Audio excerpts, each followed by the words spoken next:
amigas e amigos do Espiritismo. Quero cumprimentar todas, todos e agradecer ao Centro de Memória Viana de Carvalho por essa honra imensa que me é concedida. Muito obrigado, Luciano Klein, e também preciso cumprimentar o presidente da Federação Espírita do Ceará, o nosso Gabriel Mamede. José de Alencar dizia que Ceará significaria onde a jandaia canta.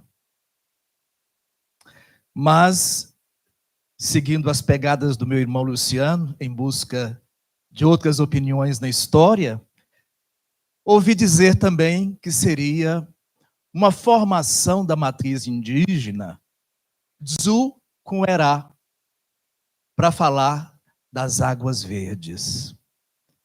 Que será melhor? As águas verdes ou onde a jandaia canta? O importante é que é o Ceará. E eu me sinto muito bem-vindo aqui. E mais uma vez, obrigado pela oportunidade desse aprendizado.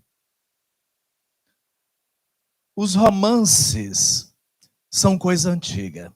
Os romances enquanto fenômeno literário. Precede o tempo de Jesus.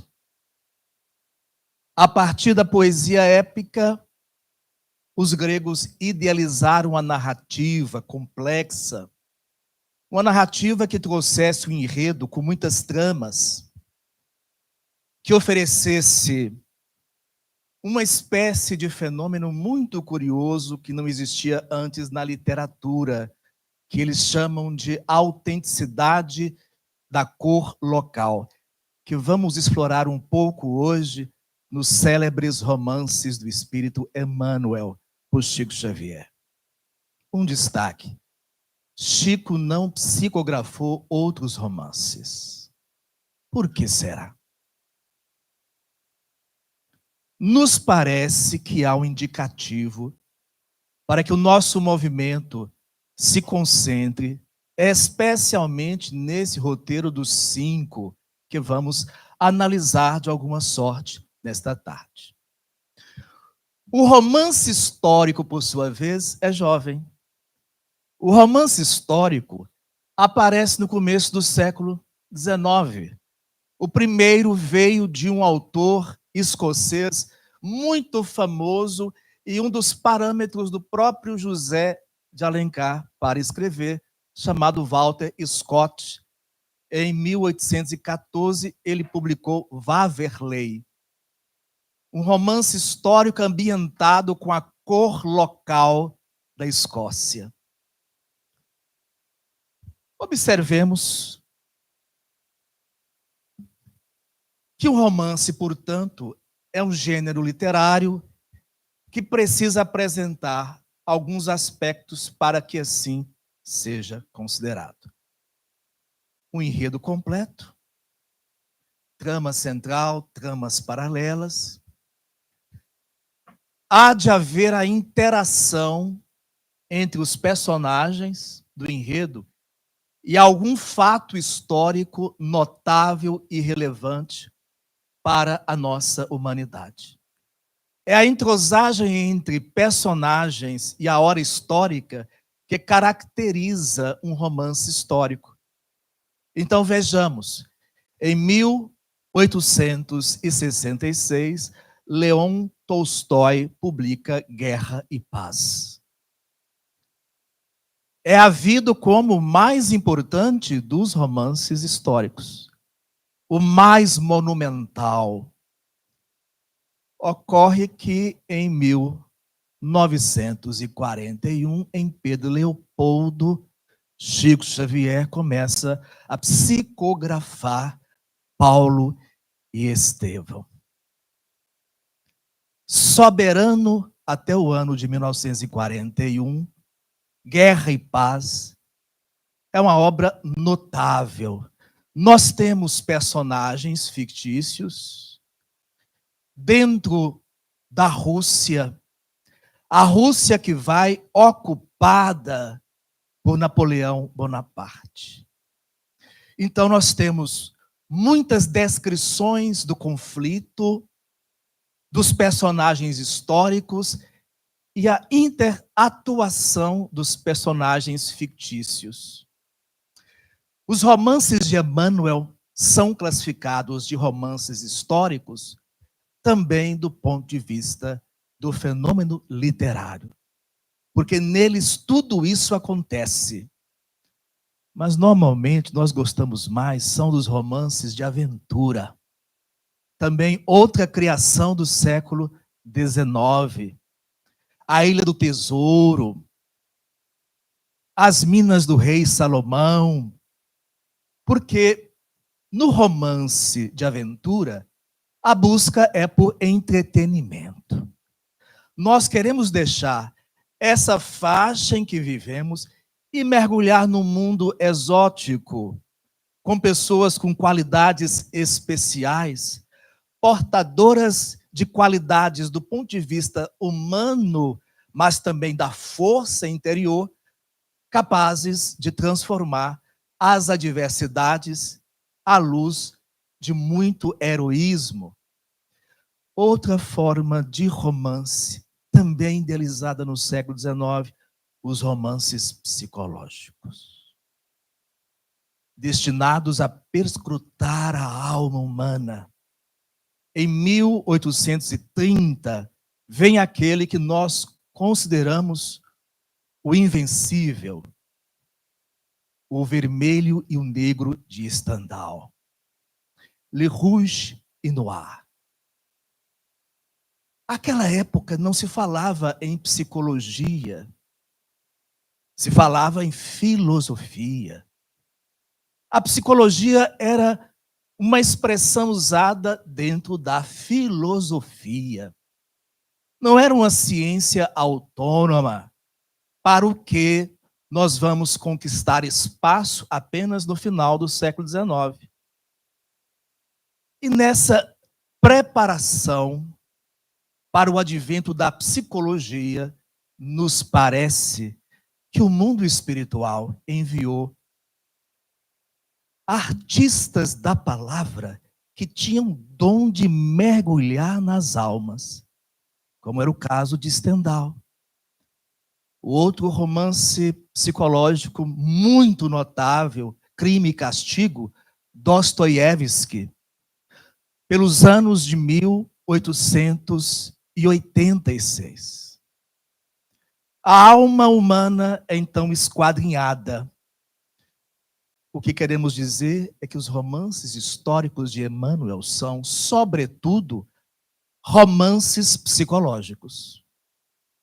As decisões e as indecisões das almas ante as convocações éticas do Evangelho são colocadas à luz de um observador multimilenar que analisa a mensagem de Jesus e que interage no plano terrestre com essa mensagem desde o ano de 32, quando Públio Lentulus conheceu Jesus de Nazaré nas margens do Tiberíades. Os romances de Emmanuel não são romances de aventura.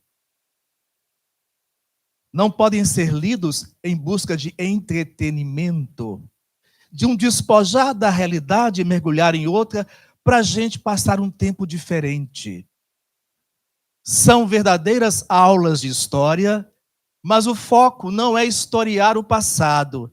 O foco é perscrutar a alma nesse laboratório da vida humana, onde nós estamos abraçados uns aos outros como criaturas, diante do Criador e procurando construir com criatividade o amor e a sabedoria em nossos caminhos.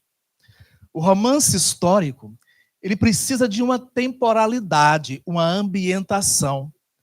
Os romances de Emmanuel atravessam desde o ano 600 antes de Jesus, porque a filha do senador Públio Lentulus tem uma encarnação descrita na Grécia clássica, 600 anos antes de Jesus.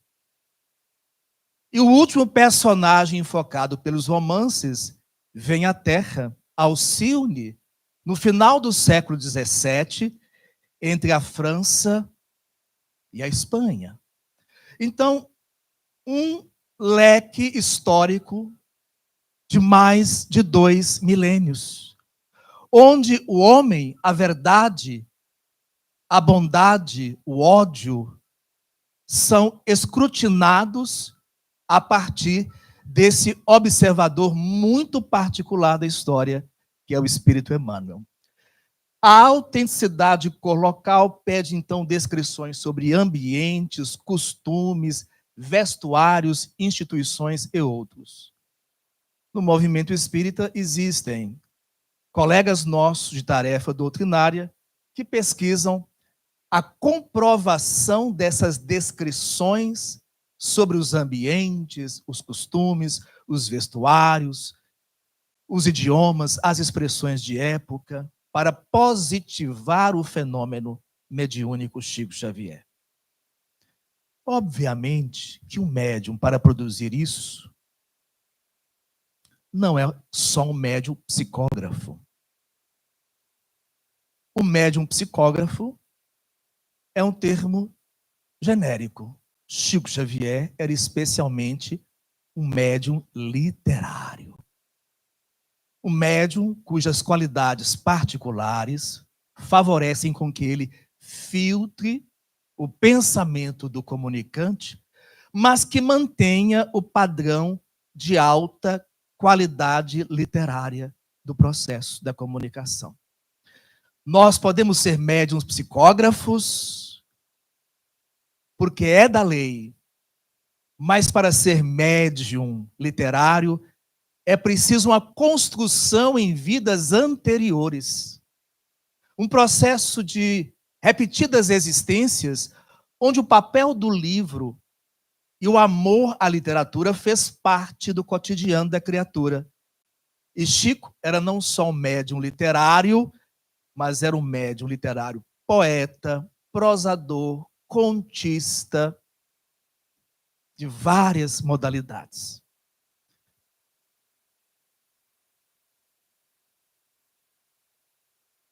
Vamos lá? Adelante? Parece que não. Parece que não. É capaz que eu tenha desligado. Será? Ah, agora precisamos da ampliação. Ok. Com o advento da Revolução Francesa, com a chegada de uma nova forma de pensamento, que era o racionalismo iluminista, a humanidade centralizada nas duas porções do hemisfério, Norte, América e Europa, vive um movimento de buscar objetividade. Para que o mundo desejava objetividade? Para fazer progresso. Então, ciência e filosofia agora procuram uma conotação objetiva, trabalhar com a realidade e preferencialmente com a realidade exterior. Chega o final do século XVIII, começa o século XIX, um movimento de reação a isso se instala no planeta. Ele é chamado romantismo. A preocupação do romantismo não é o eu lá fora, é o eu cá dentro.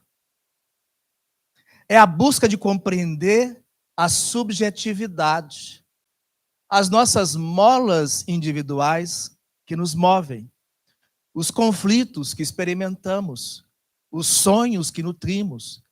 Então, o mundo vê na balança das suas procuras um outro prato, o prato do romantismo. Essa atenção ao eu se fez notar especialmente por um tema que começa a perpassar os romances do século XIX, Que tema é esse? O dualismo. A presença notada de um eu por trás de mim. A presença descoberta de um eu junto a mim. Um eu que interage comigo, ora sendo sujeito de mim e fazendo de mim o seu objeto. E um outro de mim que muitas vezes é o objeto do qual eu faço o sujeito da minha vida. A psicologia não nasceu e o mundo espiritual trouxe certos escritores que tinham a habilidade de devassar o mundo interno sem os conceitos psicológicos, mas com a arte de compreender a alma humana. Nós vamos perceber entre esses trabalhos esse de 1808, do famoso Goethe, o mestre de Weimar. O livro é o Fausto. É a história conhecida de um professor erudito que, em troca de juventude, de prazer e de riqueza, negocia sua alma com Mefistófeles. Essa capa que está apresentada é de uma edição de 1932. Ela é curiosa, porque mostra o professor Fausto dividido no claro e no escuro. Mas há escadas de um e do outro lado. O lado do professor escuro, a vestimenta de professor universitário. O traje imaculado de um professor erudito. Mas do outro lado, à esquerda, pela bota em vermelho, nós vemos a vestimenta para a época de um bufão. Um texto clássico e que a certa altura diz o seguinte: no meu corpo há duas almas em competição. Anseia cada qual da outra se apartar. Uma rude se arrasta aos prazeres da terra e se apega a este mundo, anseios redobrados. Outra ascende nos ares, nos espaços, erra, aspira à vida eterna e a seus antepassados. O livro há em prosa e há em verso. Essa é uma versão em verso. Começo do século XVIII. Allan Kardec está reencarnando em 1804. O Espiritismo é o consolador esperado por 2 milênios. É a esperança de milhões de espíritos de uma nova era dentro e fora de nós, de um reino dentre nós e de um reino dentro de nós. Será que a chegada do Consolador, ela vem à margem do processo histórico natural? Será que a implantação de uma tão poderosa e tão reveladora doutrina, ela vem à margem dos passos do homem comum? Será que não há uma preparação coletiva? Observemos que Jesus, antes da encarnação, segundo o Espírito Emmanuel, em A Caminho da Luz, ele produz a introdução no planeta de certos espíritos revolucionários do século VIII ao século II antes dele, que a história chama de período eixo da humanidade. Porque de 800 antes de Cristo a 200, tudo que nós sabemos pensar, nossas formas de pensar, nossas ciências, tudo apareceu. As grandes religiões, os grandes mestres espirituais, China, Índia, Israel, Grécia, é o tempo em que a humanidade vê a maior profusão de espíritos de alta condição, introduzindo formas diferentes de viver na Terra. Será que no século XIX o espiritismo chegou quando mesas começaram a dançar nos salões da Europa? Será que isso era o carro-chefe? Ou algo maior ocorreu e nós não percebemos adequadamente? Porque nesse tempo não existe mundo espiritual no Ocidente cristão. Como hoje ainda no pensamento clássico da tradição teológica, Não existe mundo espiritual. Existe morte, existe ressurreição. E da ressurreição na carne, um julgamento em busca de um novo tempo. A era messiânica reinante sobre a terra. Mas começa a se falar em Fausto dos espíritos. Goethe era um precursor do espiritismo através da literatura. E é um precursor da psicologia. Mas aquele que eu mais gosto é esse escritor de romances de aventura, o Louis Stevenson, o autor de A Ilha do Tesouro, que são livros que a gente hoje não ouve falar mais, mas no meu tempo de Luciano, era a gostosura dos garotos de 10 a 12 anos. O livro é O Médico e o Monstro. É de 1883. E observemos.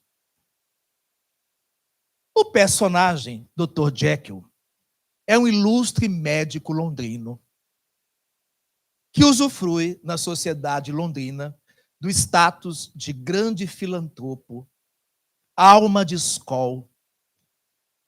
E ele revela no livro que, a certa altura, quando chegou à idade da razão, de analisar os seus passos no mundo, de rever os seus progressos até então, ele se percebe assim: me descobri comprometido com uma profunda duplicidade de vida. Um fosso mais profundo do que tem a maioria dos homens. Nos castelos medievais, o fosso é uma escavação de defesa. E como escavação de defesa, o fosso isola. Deixando alguns trechos adiante, projetando luz sobre a consciência da eterna luta entre meus dois lados. Existe um outro dentro de nós. E esse outro não aparece na história da literatura até então.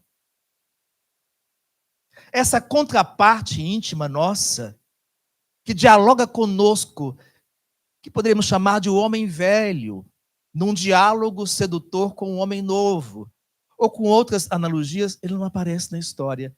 Ele aparece no começo do século XIX. Ele vem pela literatura, e é a literatura de massa, porque no século XIX todo mundo lia Goethe, e todo mundo lia Louis Stevenson. Aprendi a conhecer a profunda e primitiva dualidade humana. Duas naturezas se debatiam em minha consciência. Radicalmente eu era dois. Logo que foi superado o desejo de penitência, é um momento adiante no romance em que Dr. Jekyll ele quer recuperar a sua inteireza de homem bom e se dedica inteiramente à caridade por vários meses para tentar silenciar o outro que estava emboscado dentro dele. Qual foi o resultado dessa tendência de calar o outro através da caridade exterior? Logo que foi superado o desejo de penitência, em outro lado mais baixo, por tanto tempo tolerante com a sua repressão, começou o outro a grunhir, querendo liberdade. Então ele propõe um desafio no livro. Era uma maldição para a humanidade ter presos um ao outro fardos tão irreconciliáveis. Como então eles poderiam ser separados? É a primeira vez que alguém propõe a separação dos dois eus. E a tese do livro é que a ciência prodigalizaria esse evento. Criaria uma droga que, tomada, permitiria ao médico filantropo Dr. Jekyll viver a condição de homem nobre, mas que de quando em quando seria separado do seu outro, o Mr. Hyde. E Mr. Hyde viveria todas as alegrias dos prazeres com que se contentava sem sentir culpa, sem sentir remorso, sem se sentir desconfortável consigo mesmo. Porque o fardo de que reclama o escritor é que nós fazemos as coisas em nome da nossa liberdade e depois a nossa boca fica amarga com os registros da culpa e do remorso. Poderíamos separar esses dois eus? O livro faz uma profecia: a ciência vai falhar. Porque na proporção que o romance anda, o Mr. Hyde, o outro que é cruel, hedonista, violento, de criatura controlada se transforma em criador controlador do Dr. Jekyll. E o final do romance é trágico. Louis Stevenson profetiza que a ciência não dará conta de produzir essa separação e trazer esse conforto à humanidade. Ok. Serve para indicação de filme, uma nova versão de 2008, tem aquelas noir mais antigas, que são célebres, e tem essa, que é mais do nosso tempo, é mais convidativa. Vejamos os dois eus. Dr. Henry Jekyll e a contraparte dele, Mr. Hyde. Agora, um destaque. Hyde, o nome é com Y. Mas há uma palavra em inglês, hide, com I, que quer dizer o oculto. Louis Stevenson sabia exatamente o que estava tramando com esse romance. Não é uma alma vocacionada aos romances de folhetim. Um homem nobre e dotado de uma argúcia, mas uma argúcia inferior à de um outro brasileiro chamado Machado de Assis. Machado de Assis estreia como romancista psicológico, especialmente em 1900, com a famosa história de Dentinho e Capitu, Dom Casmurro. Nós podemos aprender tanto de psicologia com Machado de Assis, me perdoem, quanto com Sigmund Freud. Os estudos que ele faz sobre orientação de pais aos filhos, nos seus contos, nos seus apólogos, nos seus romances, muitas vezes nós utilizamos em nossa casa espírita como ilustração para os nossos estudos de o incômodo.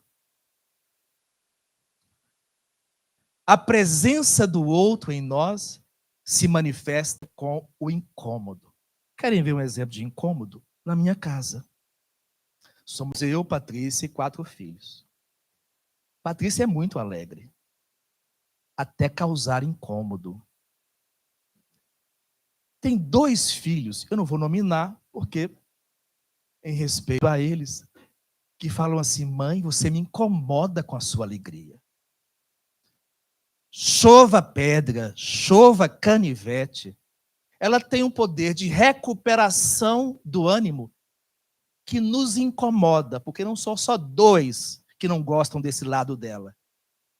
Eu também não gosto. Eu queria ficar na pior um pouco mais. Ela não deixa que eu fique um pouco mais na pior, porque ela se recupera muito breve. E 2 filhos, um de 27 e um de 22, dizem assim: mãe, você me incomoda. Todo incômodo guarda um conteúdo negado. Todo incômodo guarda um conteúdo negado. Estamos caminhando para entrar nos romances históricos de Emmanuel e vamos falar de vários personagens que tinham incômodos diante de outros seres. O importante do romance não é saber se Opílio Vetúrio não gostava de Quinto Varro por isso ou por aquilo outro. O importante é entender quando Emmanuel descreve Opílio Vetúrio em Ave Cristo, e por que será que Opílio Vetúrio tem esse incômodo? Porque Emmanuel é um grande psicólogo.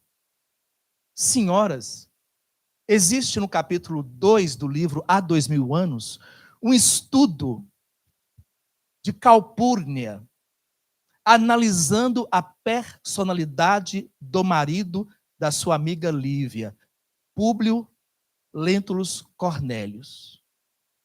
A gente chama Públio Lentulus, né? Mas o nome dele no livro, na abertura, é Públio Lentulus Cornélius. Isso é importante no nosso estudo. Calpurnia não é cristã. Calpurnia é uma mulher experiente da alta sociedade romana. Calpurnia chama Lívia e fala assim: olha, o seu marido é assim, assim, assim e assim. E você precisa conviver com isso agindo assim, assim, assim. Vocês estão indo para a Palestina, um ambiente exótico e diferente, onde vão encontrar tal personagem. Preste atenção nisso, nisso e nisso, para que o seu casamento funcione bem. Quem lembra da Calpurnia conversando com Lívia sobre isso?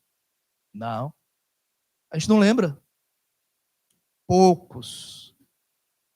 Por quê? Estamos preocupados com a aventura.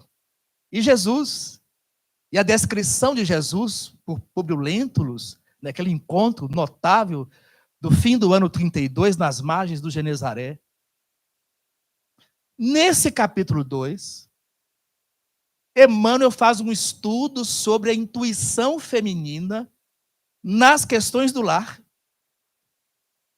E nós nunca vimos um estudo doutrinário analisar as considerações que Emmanuel faz no capítulo 2, de há 2000 anos, sobre a intuição feminina nas lutas do lar. Citamos Jung, Lacan, citamos Freud, merecidamente são grandes mestres. Mas Freud não passou 2000 anos estudando Jesus, como Emmanuel. E Emmanuel é um espírito vitorioso.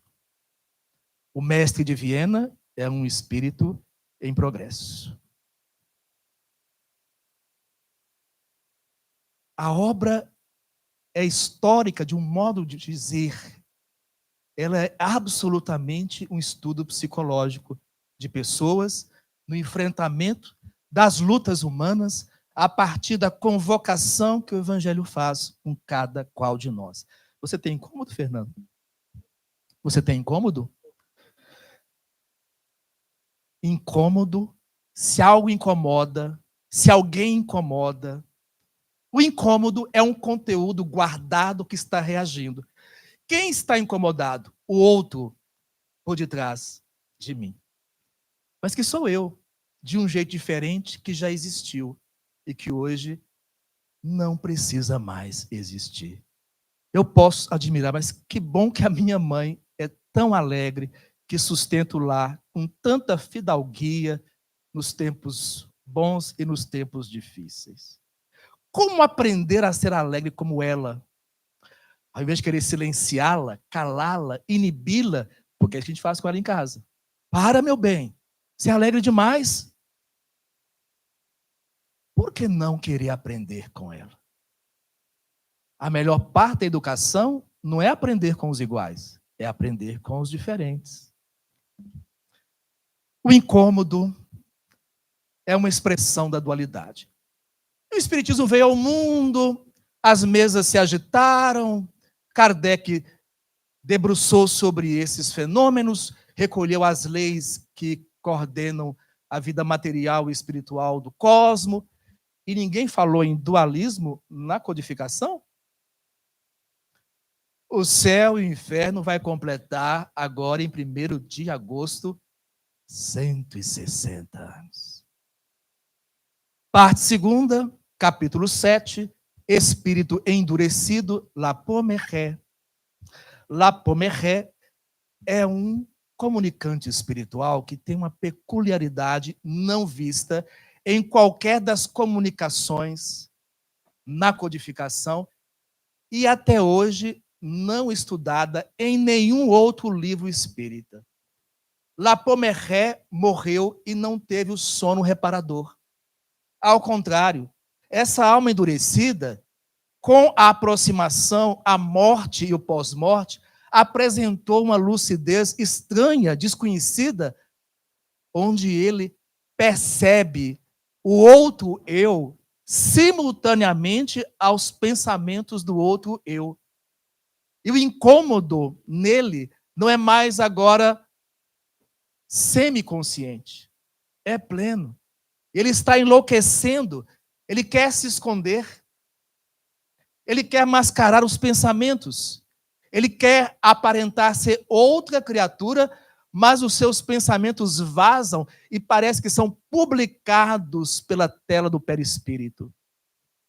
3 espíritos superiores são chamados a analisar La Pomeré, Lamennais, Erasto e esse Jean Renaud, um grande filósofo francês que é tido como um precursor do espiritismo poucos anos antes de Kardec, desencarnado em 1863. Ele e Kardec tinham relações. Ele escreveu Terra e Céu. Nesse livro de 1854, ele fala de reencarnação. Ele desencarna e comparece a essa sessão de uma sexta-feira, no ano de 1863, na Sociedade de Estudos Parisienses Espíritas, e comenta o seguinte: diagnóstico daquele espírito, La Pomeré. A luz que ele diz que o tortura é o raio espiritual inundando de claridades os secretos recessos do seu orgulho. Lamennais vai dizer: ele é o exemplo vivo de uma tese de Sócrates. Sócrates um dia pediu que as pessoas fossem como casas de vidro, se deixassem ver.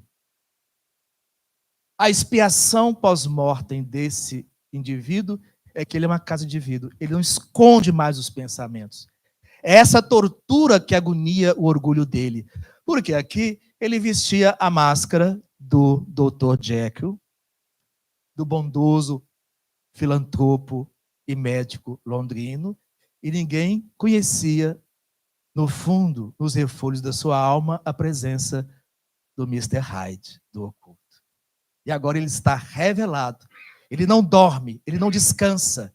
Ele pragueja, amaldiçoa, porque ele não pode se velar. E realmente deve ser torturador não poder nos esconder. Não tem uma hora sequer onde nós podemos ser alguém que as pessoas não saibam quem seja. Aí começa Renaud a fazer a análise. Aí estão os primeiros sintomas, as primeiras angústias da agonia espiritual, e que prenunciam a dissolução dos elementos intelectuais e materiais componentes da primitiva dualidade humana, e que devem desaparecer na unidade grandiosa do ser acabado. Perfeição, perfeito, é o que está acabado. Nós não conseguiremos calar a dualidade. Não haverá uma droga em tempo algum que nos permita ser o que não queremos e viver em paz, sem incômodo.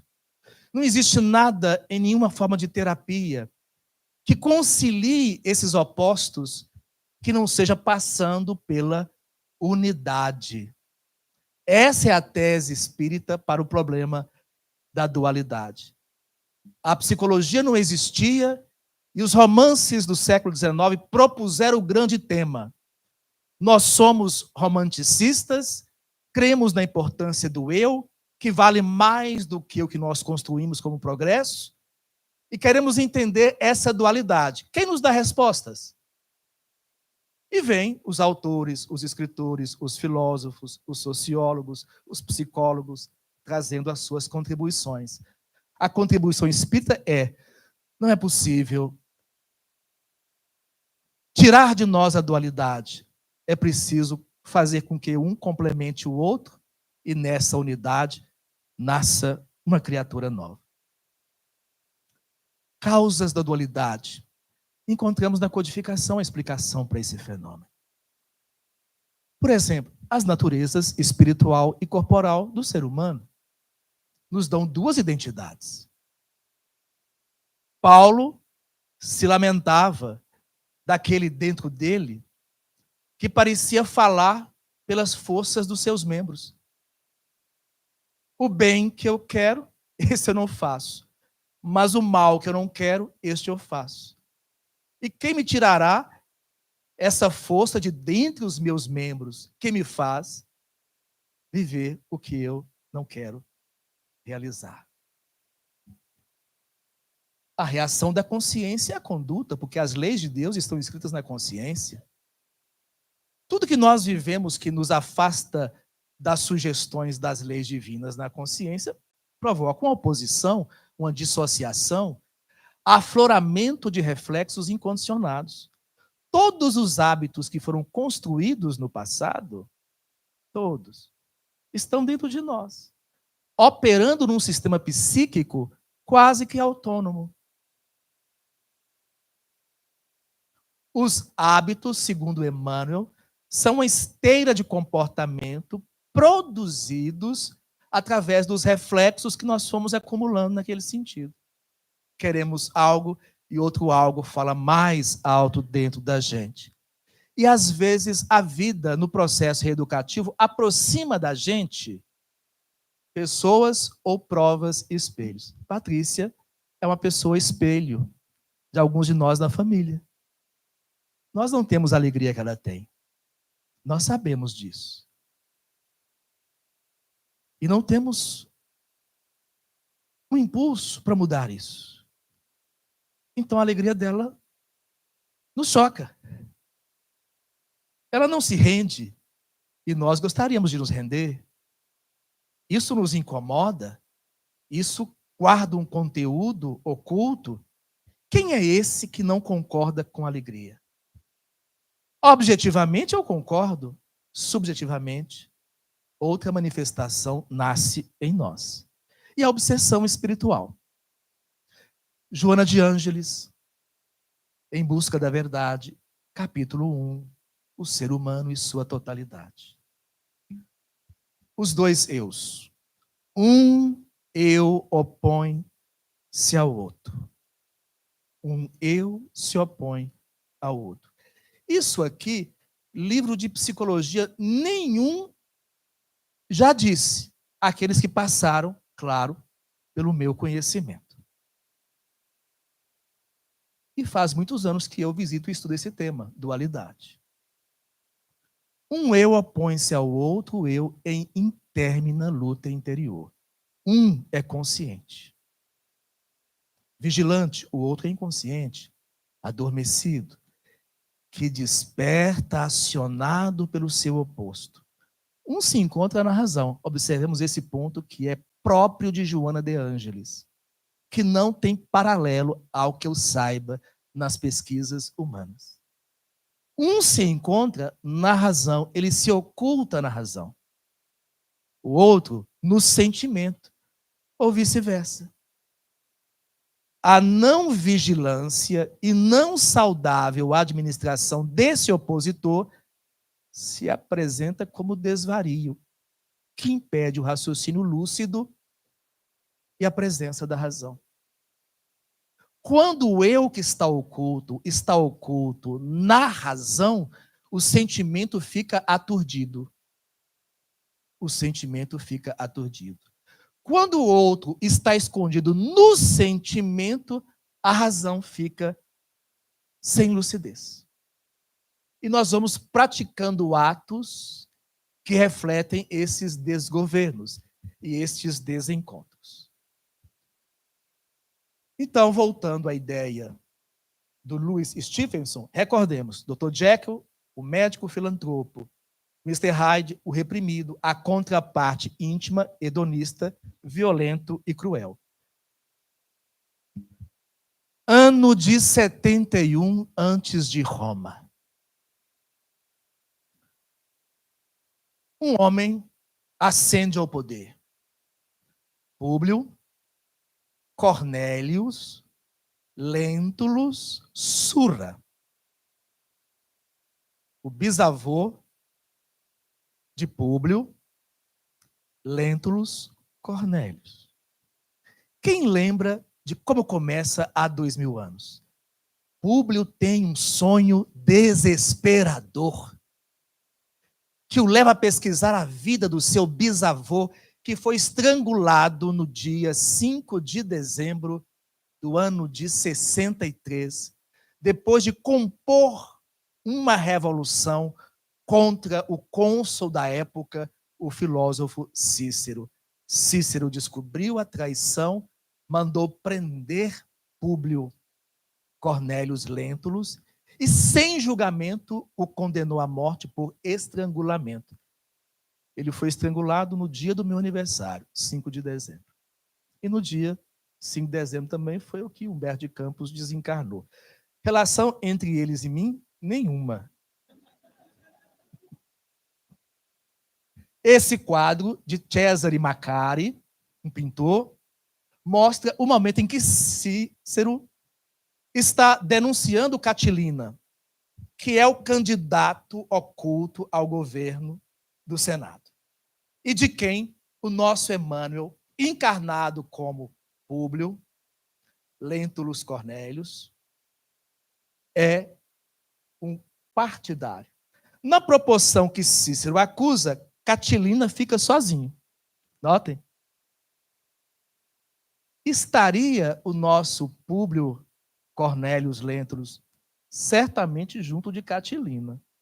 Mas na proporção que Catilina é acusado, Emmanuel e os demais senadores se afastam. Essa que é a ideia histórica que o quadro reproduziu. Como era o nosso cônsul? Então nós temos Públio Lentulus Cornélius, e esse é Emmanuel, como nós o conhecemos há 2000 anos. E nós temos Públio Cornélius Lentulus, ou Lentulus Sura, o seu bisavô, que é ele próprio. Como era Emmanuel 70 anos antes de ser estrangulado no 5 de dezembro de 63? Reprimido, a contraparte idealista do poder, violento e cruel.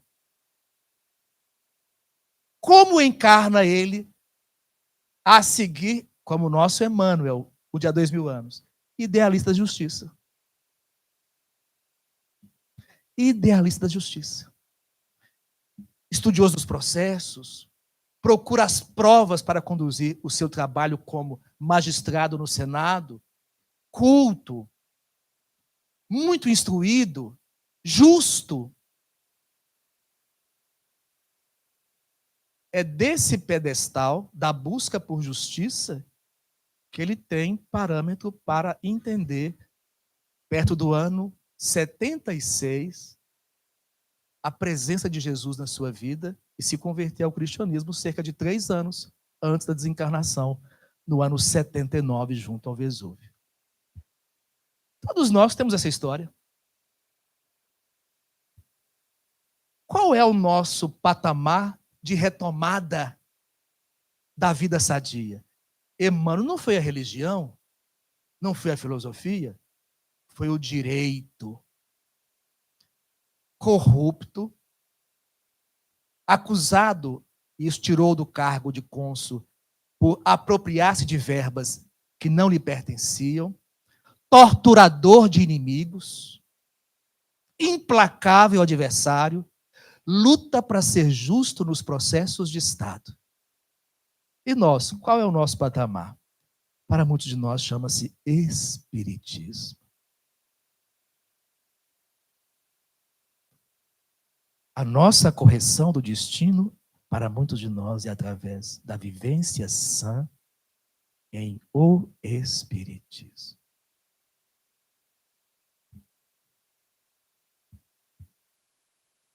E os 5 romances abrangem especialmente há 2000 anos, do ano 31 ao 79, século I. 50 anos depois, abrange do ano 86, ano em que Emmanuel reencarna como o escravo na história. E vai até o ano de 146, quando ele é martirizado em Roma. Renúncia é uma outra abordagem histórica do futuro, do século XVII. Ave Cristo aparece em 1953, contando a vida cristã, especialmente do ano 217 a 258. Por que Emmanuel não continuou historiando o cristianismo primitivo? Porque a partir daí já não vale a pena. A partir daí já não vale a pena. Nós mudamos, transfiguramos o cristianismo. Um exemplo de autenticidade de cor local. Um romance tem que ter isso. E em Emmanuel isso é de uma beleza indescritível. Querem conhecer a Galileia dos dias de Jesus? Há 2000 anos, primeira parte, capítulo 4. Querem conhecer a vilazinha de Cafarnaum ao tempo de Jesus? Há 2000 anos, primeira parte, capítulo 6. Querem conhecer a Roma, a obra, especialmente a segunda parte, escreve até como funcionavam os serviços de carroças, o que dá para os historiadores um prato cheio de pesquisa. Mas vamos para as universidades fazer história e fazer especialização em Napoleão, em Churchill, Dom Pedro, e ainda não apareceram espíritos para fazer pesquisas à luz dessa maravilha e trazer testemunhos científicos da autenticidade dessa cor local. Vamos ao ano 79, é agosto. Num certo dia, em agosto, o vento mudou de noroeste, que era o habitual, para sudoeste. Hoje eu fui na orla passear e conheci o vento leste de Fortaleza, vindo de lá para cá e carregando a gente. Naquele dia que o vento mudou, o Vesúvio, que é o vulcão mais perigoso do planeta, entrou em erupção. Entrou depois. E o pessoal de Nápoles tem a expectativa de talvez até 3 milhões de mortes de outra vez que ele possa entrar em erupção. Emmanuel conta a sequência do processo da erupção do Vesúvio, descreve que do cimo do Vesúvio elevava-se grossa pirâmide de fumo. Quem descreveu isso foi uma testemunha presencial, Emmanuel. A outra única da história que descreveu isso foi Plínio, o historiador, filósofo romano, que tinha 17 anos e estava lá nesse dia. Como é que Plínio descreve as massas do vulcão que se expandiram em gases volatilizantes? Como se fosse uma pirâmide. Onde Chico encontrou em Pedro Leopoldo essa descrição em 1941? No seio da coluna fumarenta, que se elevava em caprichosos rolos para o alto, surgiram impressionantes labaredas. Nem todo vulcão mostra nas nuvens densas gases em combustão, porque há vários processos de erupção. O Vesúvio, em 1944, entrou em erupção e não teve fogos nas suas nuvens. Por quê? Um fenômeno químico especial não se processou. E por que Emmanuel descreve que houve esse fenômeno em 79? Porque ele presenciou e a ciência demonstra que existiu, porque as pedras pomes que foram caindo, a cinza, como a neve escura, é produto dessa combustão de gases. E Emmanuel descreve o processo. A terra treme e a chuva de cinzas apresenta.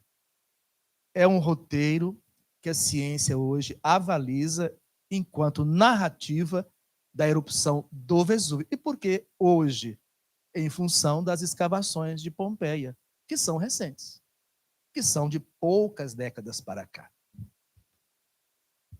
Mas o nosso assunto é o outro, o raid, o oculto. Do senador Publio Lentulus tem dois personagens que se manifestam como os seus oponentes sociais: Pôncio Pilatos e André de Gioras, o seu inimigo judeu, que teve o filho mandado às galés por Emmanuel, Publio Lentulus. Eles são pessoas espelhos. Durante todos os dois trechos do livro, primeira e segunda parte, a história do senador é uma luta contra esses dois rivais. Mas eles não são rivais. São pessoas espelho. Nós atraímos, quando o incômodo não é ouvido, nós atraímos as provas e pessoas espelho que vão dialogar conosco sobre as nossas dificuldades. Quando nós recusamos a luta interior, a luta transpõe a ribalta interior e se faz uma luta exterior.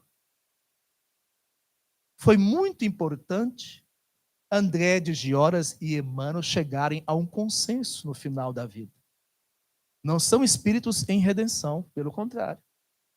Mas o entendimento e o perdão funcionam como uma integração nessas histórias. Porque André de Gioras também tem uma contraparte que idealiza o poder, a violência e a crueldade. E a mesma coisa era a contraparte íntima de Pôncio Pilatos. E Quinto Varro? Quem não quereria ter um pai como ele?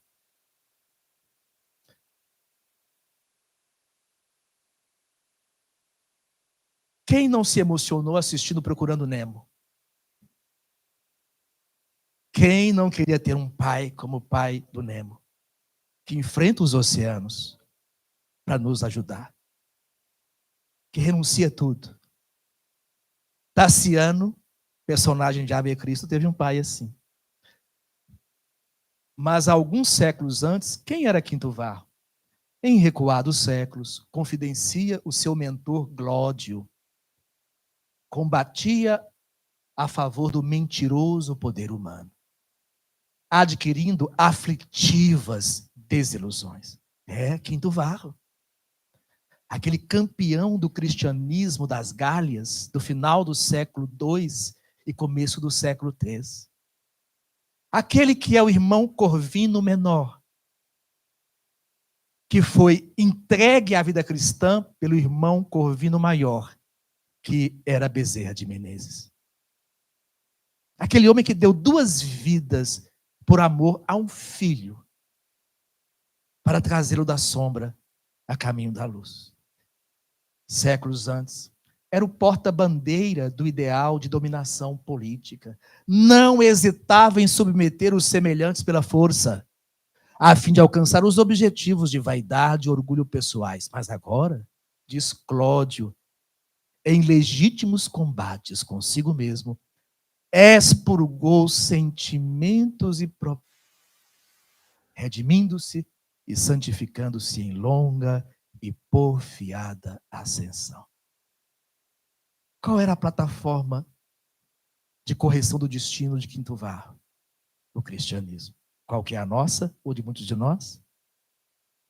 O espiritismo. Qual é o título mais valioso no planeta, segundo o espírito chamado Lameira de Andrade, que foi nosso colega no Brasil de espiritismo, um expositor do Rio de Janeiro, desencarnado, toma a mão mediúnica e escreve: o título mais valioso da Terra é o de espírita. Pelas responsabilidades que esse título traz aos corações que abraçam essa doutrina. Caminhando, últimos momentos. Qual é o caso mais flagrante de dualidade nos romances? Poderíamos estudar, por exemplo, a perseguição que Lólio Úrbico um prefeito de Roma, provoca contra uma personagem chamada Albina, que é uma mulher do lar e é assediada e perseguida sistematicamente. Alba Lucínia encontra nele não um romance do passado, preterido, mas um jeito que ela foi, e que ele vê, e que ele persegue, e que ela resiste.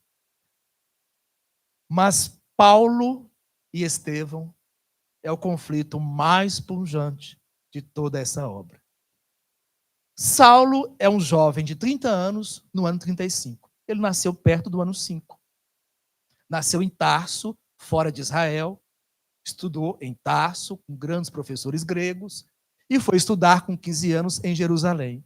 Ele tem 30 anos. Como ele é? Descreve Emmanuel na primeira parte de Paulo e Estevão. Habituado aos longos e difíceis raciocínios. Muito inteligente, muito vigoroso mentalmente. Mas não era dado a efusões de carinho. Então Emmanuel começa a fazer a psicologia de Saulo, para ver se nós temos no seu romance um espelho que possa nos permitir olhar e nos analisar e nos comparar. Não era dado a efusões de carinho. Alguém aqui não é dado a efusões de carinho? Às vezes, áspero e enérgico em demasia. Conhecemos alguém assim? Suas concepções da lei não admitiam meios termos. Não tem cinza, é branco ou preto. Sabia ordenar e desagradava-lhe qualquer expressão de desobediência aos seus propósitos. Nos incomoda ser desobedecidos? Nos incomoda não sermos ouvidos? Claro, seria bom que fôssemos, mas traz incômodo? Nós ficamos desconfortáveis, diferentes por isso? Todo incômodo é um conteúdo negado. O que será? E prossegue Emmanuel com outros recortes que fomos coletando. No coração trazia a lei. Olha que coisa bonita. Em Saulo, sua concepção de serviço a Deus não admitia concessões a si mesmo. Não era hipócrita. Amava a Deus, a luz de Moisés, genuinamente. Entre Deus e ele não tinha espaço.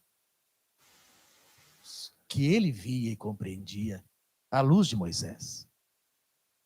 Qual era o incômodo dele? Não tinha incômodo. Era a grande promessa da raça. Era o jovem aprendiz de Gamaliel, mas não era seguidor da escola de Gamaliel, porque Gamaliel seguia a escola de Hilel, um mestre judeu famoso, que pregava a ponderação, o equilíbrio. Paulo era discípulo no Sinédrio de Gamaliel, mas seguia a escola de Shammai. Preto ou branco, cinza nunca. Quando ele vai despedir-se de Abigail por não aceitar mais o convívio com ela, o que ele diz ao amor da vida dele. Os da nossa raça são assim. Os que não são amigos são inimigos. E ele a ama desmensuradamente. A nossa raça é assim. Os que não são amigos são inimigos, dá as costas à moça e nunca mais vai vê-la com saúde, até a morte dela iminente. O incômodo dele era Estevão. Ele foi na Casa do Caminho, no começo do ano 35, e conheceu um pregador, uma joia, sereno, forte, doce, amoroso, de uma pregação envolvente, que falava de Jesus como nenhum apóstolo falava. Quando ele viu aquele homem, ele se tornou o inimigo do mestre daquele homem. Estevão foi o incômodo. Ele trabalhou para assassinar Estevão a pedradas numa das portas de Jerusalém. E assistiu. E foi nesse dia, descobrindo que a noiva, Abigail, era irmã daquele homem desaparecido, que ele disse a ela: os que são da nossa raça são assim. Os que não são amigos são inimigos. Estevão. Mas Estevão apareceu para quê na vida dele? Sabemos que não há Paulo no futuro sem Estevão, porque Estevão o perdoa, o acompanha, o guia, é o seu mentor durante todo o caminho. Mas é um caminho difícil. Porque a hipótese de separar os eus, que a sociedade hoje persegue, a história provou que não funciona. Não dá para ser o filantropo no fim de semana. Não dá para fazer a comunhão na missa. Não dá para festejar o divino no culto. Não dá para dar passes no sábado e na segunda ser uma pessoa do mundo. Não dá para colocar a porta estreita dentro da porta larga. Esses esforços são infrutíferos. O Espiritismo e o mundo cristão propõem: busquemos a complementação, a síntese. Ano 36, depois de Damasco, Paulo conheceu Jesus. Senhor, que queres que eu faça? Ele pergunta a Jesus às portas de Damasco. Jesus não responde. Entra na cidade e ser-te-á dito o que fazer. Ele entra em Damasco e ninguém diz a ele o que fazer. Porque não é assim na vida? A gente vai descobrir o que fazer. Ele procura, entre referências, o Gamaliel, que vive agora aposentado do Sinédrio em Palmira, na Síria, distante do centro de Jerusalém. E o seu professor, que não é cristão formal, mas que recebeu de Simão Pedro as anotações de Mateus Levi, sugere: adestra as suas forças, vai trabalhar, vai procurar a utilidade. Ontem eu dizia num centro, o ICE, a Anália Franco, a grande benfeitora espírita paulista, escreveu que espiritismo é um convite ao estudo, mas principalmente à utilidade. Ela comentou com a sua autoridade: companheiro que não ajuda a servir é meio companheiro. Adestrar as forças no trabalho, penetrar no terreno das aspirações de Jesus sobre nós, simplificar a vida, recomeçar a luta. Ele se interna no oásis de Dan por 3 anos. Ele conheceu Jesus em 35, vai para Dan em 36, 37, 38, sai do deserto. Quando sai do deserto em 39, qual é o registro psicológico de Emmanuel sobre Paulo? Cristão há 4 anos, que esteve pessoalmente com Jesus, que viu Jesus na glória do Mestre. Saiu do deserto com o orgulho de saber ensinar, o amor à cátedra de mestre, que muito espírita temos, a ideia que nós podemos ensinar, que devemos ensinar, que devemos ser ouvidos. A tendência despótica de obrigar o semelhante a pensar como ele. Então ele conhece Jesus, ele vai a Jerusalém, ele conhece Pedro, João, ele vai para Palmira, reencontra Gamaliel, recebe uma orientação de recomeço, pratica esse recomeço, conhece Áquila e Prisca, um casal de profunda integração cristã, 3 anos de convivência, e sai assim. Então, Emmanuel vai dizer que a dualidade é um problema muito mais sério que a gente imagina. A criatura envenenada no mal é qual recipiente de vinagre. Imaginemos a bacia com vinagre, que necessita ser esvaziado pouco a pouco. Ele vira o Cristo, mas para ir ter com ele, era indispensável voltar atrás e transpor os abismos, os fossos com que nós defendemos a nós próprios. Então, começa a vida cristã no ano 41, a chamado de um amigo, Barnabé.